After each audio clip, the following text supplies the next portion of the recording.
Hey guys, this is Curtis with Team Hero again. I'm going to be giving you an interesting deck profile that I thought up of the other day. I didn't think it would work as well as it did. It's actually surprisingly good for what, as you can see, it's Saffira. Low-key, this is one of my favorite decks in the game. I love Saffira so much. I haven't really played the deck since the Genlock though, because it's not good. And it's good in like maybe if you're playing like Herald as a one-of. A lot of people do that, because it gives you free resources back. But it's not the greatest ritual monster in the game, but it is very funny. It's very trolly, and there's a lot of games you can steal just by ghost ogring them 100 times. But so I'm gonna get into it. As you can see over here, I had playing Invoked with it. It's very funny to have a Mechaba and Saffira on the board because you constantly loop ghost ogres or effect failures, and then also negate shit. And it's really funny. So I'm playing 3 Saffira. For those of you who don't know what Saffira is, essentially on the turn it's ritual summoned, or any turn that a light monster is sent from deck or hand to the graveyard from you. You can do one of each of. You can either do one of 3 effects. You can either draw 2, discard 1, rip 1 from your opponent's hand, or add a light monster from your grave to hand. So I play a lot of hand traps such as effect failure, Salvarius, Ghost Ogre, and that's about it. But you constantly, and Honest, obviously, and you constantly swoop back to your hand. It's really funny. So I'm playing 2 of this. It's not the best card in the deck. Can't really summon it either. But its hand trap is good. If your ritual monster be targeted, you can by an effect you can send this instead, or any card in general will be targeted. You can send this card instead, and negate the activation. Doesn't destroy it, wish it did, but doesn't. Plus on the right side, Saffira's only a 6, so if you need ritual summon, you can send this and then add it back to hand if you needed to, because it's a 7, so it costs the full ritual. I'm playing 3 Manjus, 3 Senjus, a lot of searchability in this deck. I'm also playing pre-preps and things of that nature. You need to get both pieces. The bad thing with this deck is, although it's fairly easy to get all the pieces you need, you still need a lot of resources to do it. But when you do start to get everything together, you keep that resources advantage because you keep adding or drawing, either one. But so 3 of each. Then I'm playing 3 Alistair. I'm playing Brilliant Engine. It helps a lot. The Brilliant Engine serves as a foolish burial for any hand trap you need. Just draw light. So since one's technically being sent from grave to hand, even if you don't already have Saffira on board, you're not getting it from the ritual summon that turn. You still sent technically a light monster from deck to grave. So if you already used that effect the turn before and you need another one, that counts as well. It's a rota for hand traps. It also allows you to get additional summon into Alistair. So if you have Brilliant Fusion, you get Saffira, hand trap, and Mechaba. It's really fun once you get it going. It's really hard to break. And then I'm playing double Ghost Ogre, double Honest, double Effect Failure, and 1 Max C. These are hand traps I'm playing other than Salvarius. The Max C isn't light, obviously, but you can't play this deck without Max C. I feel like if you already set the board, if you get the board established and you Max C them, there's no way they're gonna get through all that, plus not give you enough resources to kill them next turn.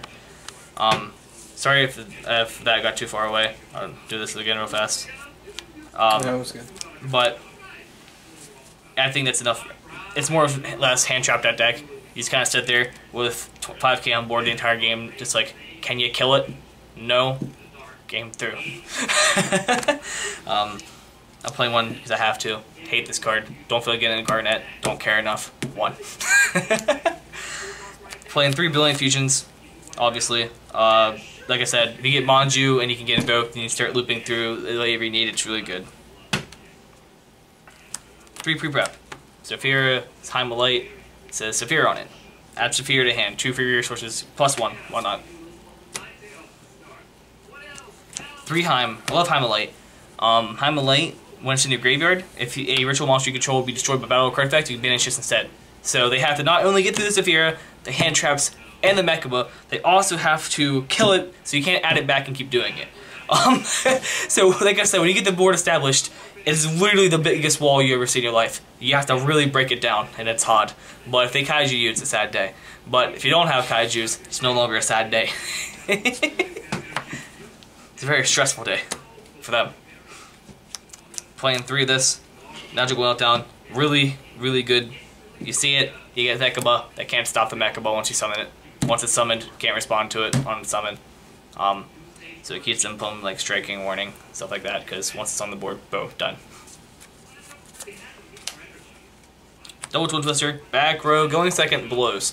There's a lot of back row in this format, and going second, you really need to clear it. Normally good to go first, but it's not a perfect world. You're going to be going second at times. Twin Twister, Twin Twister, Twin Twister. You need to get things out of the way. This deck is too fragile to deal with back row. 2 Invocation, never 3, never 1. You can play 1, don't recommend it. 2 is best. 3 is too much. That's about it. Gets you to your invoked monsters. You send back to the grave, add back Alistair, free resources for days. Only need 2. 1 Regeki, 1 pre-prep. That's it for the main deck, honestly. The pre-prep, if it was at more than 1, that'd be great, but it's not going back off 4 and 1, I imagine, for a while. And 1 Regeki because going second sucks. And for the extra deck, you can work with this whatever you need. It's not a big deal. The only thing that's really important is like Dagoose Emerald, because it's a ritual deck and you go through your resources a lot. And also the Invoked Engine, obviously. Other than that, you can really toy with it. Abyss Dweller is good, obviously, but it's not too important, whatever you make. 2 Mechaba, best invoked monster in the game, in my opinion. Very good. 1 Kalga. Doesn't happen often, but sometimes it comes up. If a deck's really relying on effects, you can make like Saphira, then Kogna, and then they can only 1 effect and they have to answer Saphira. So it doesn't come up often, but you definitely can do it. 1 Purgatorio. Like I said, another card doesn't come up often, but when it does, it's really good. If there's a big monster you can't go through and you play like Infernoids or something, you can banish some of their Infernoid resources, summon this, and start attacking through stuff. Or if you're playing like Metal Foes or something random, something with fire, it can help. But other than that, it doesn't come up often, but it's here if you need the option. 1 Ragin.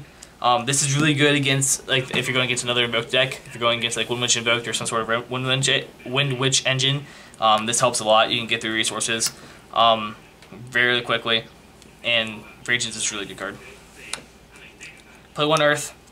Don't like it, but sometimes you have to climb larger monsters, and this with Alistair can climb almost anything in the game. Doesn't come up often, but if you need to, you can get it.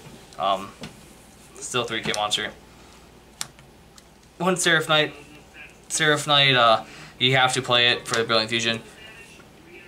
Plus it's Earth, so you can make this. Other than that, there's not much to it. A lot of the times, what I'll do is I'll Brilliant Fusion to get the monster I want to engrave, like whatever it be, like Ghost Ogre, Effect Feather, whatever I need. Even if I don't need an extra normal summon that turn, I still do it because I can just send this off for part of the ritual to make room for the Mechaba. Playing 1 Kargan Gorgon. This will never come up, but if it does, you can protect, like, if you summon this, you can protect, like, Saphira or something, make it destroy this instead if it's something targets. It won't come up often, but it's there if you need it. 1 Cowboy. Like I said, you're normally only doing anywhere between, like, 5k to 64 a turn, if you clear the board somehow. Cowboy, you can help close out the games if you need to. It's Cowboy.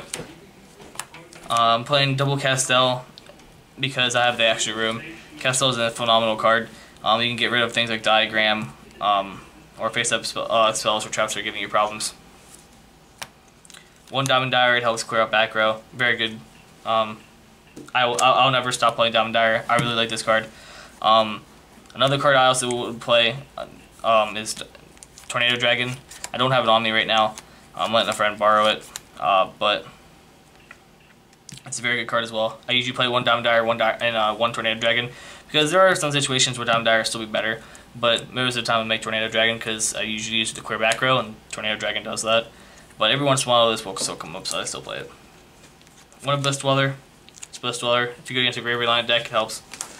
And I'm also letting out a Ghost Emerald. This is probably only one of the rank 4s that actually ironically matters. This didn't have it on me for the video.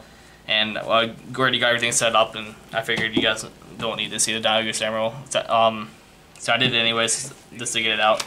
I do apologize for not having it on me, but it's not a huge deal. The Emerald, most ritual decks you'll find out that you really need to get them out. The Emerald is very important in decks like that because you burn through your resources a lot, and if you don't have the Emerald, there's no grind game. So if they do break the board, Emerald's really your only chance to come back. And other than that, there's nothing really much to it. It's a fun deck. I definitely recommend giving it a try. It's very fun if you like control decks, if you like ritual decks. It's really entertaining to watch people struggle. Something that's consistent thing in the world, obviously, because more people will be playing it, for 1. 2, Saffira. 3, it's fun, and fun things aren't good usually. But if you ever want to give it a try, definitely give it, if you enjoy it, definitely come back and like, comment, and subscribe to see more videos like this. And have a great day.